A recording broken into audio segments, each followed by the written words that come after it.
All right, today our viewer has asked, what is the best advice you can give, diet or otherwise, for someone suffering from endometriosis?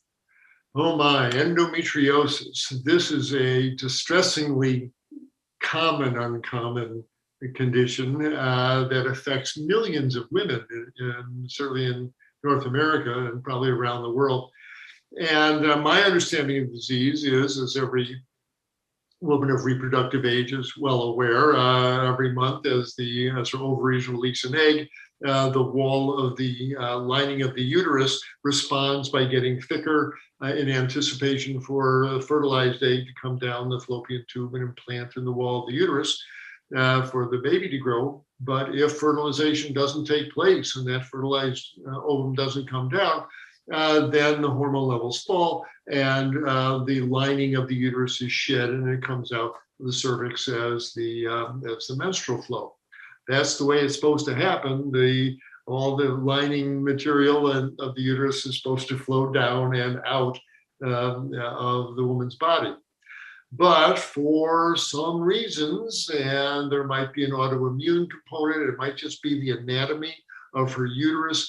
Not all the tissues in a given menstrual cycle flows out down through the cervix and vagina, but actually it probably happens when she's laying in bed, but it flows upward. She's menstruating, but some of the lining cells go upward and out the fallopian tubes to find themselves free in the abdomen, where they then implant on the walls of the abdomen, but also in between the contact surfaces of various organs in the lower abdomen.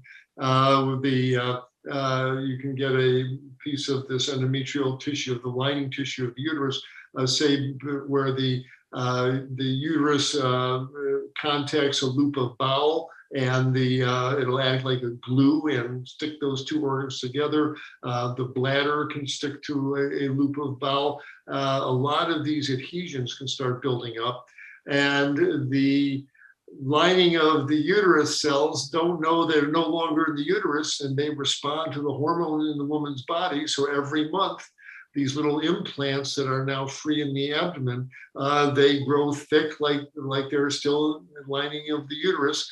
And then as the hormone levels fall, they bleed.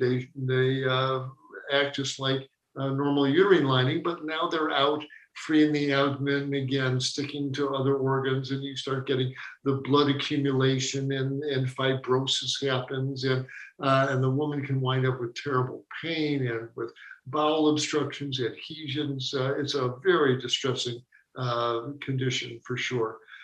It probably has something to do with a high estrogen state. The more estrogen, the more luxurious the uterine lining gets. What could increase estrogens?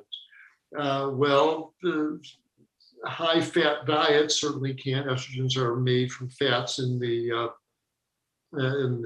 diet, but also the fat under the skin, especially in obese women, the subcutaneous fat pumps out lots of estrogens. So obese women are more likely to have endometriosis. And of course, today's dairy products are made from pregnant cows. The cows in the dairy are now pregnant. They're carrying their next calf. The milk is full of estrogens. And so all the milk and cheese and ice cream and yogurt that women may be consuming have active bovine estrogens. They may well be contributing to her endometriotic problems. So how do we start unscrambling this? Well, it should be obvious. The woman should adopt a whole food plant-based diet. And in doing so, she eliminates a couple of the major contributors of estrogen. She'll get rid of the dairy products. That alone is going to help. If she is obese, she's going to start melting down her subcutaneous body fat. So she's going to get leaner, and that will lower the estrogen production in her body. And very importantly, there's a couple of things she can do in her diet. And one is to include some tofu or tempeh, some soy products. The phytoestrogens that are in soy actually block the action of some of these troublemaking estrogen molecules that's causing the endometriosis. So The phytoestrogens in soy is actually an ally of the woman with endometriosis. And it turns out that there's a sea vegetable called bladderwrack, Bladderrack, that has a very potent anti-estrogen effect. You only need like a half a teaspoon of this per day.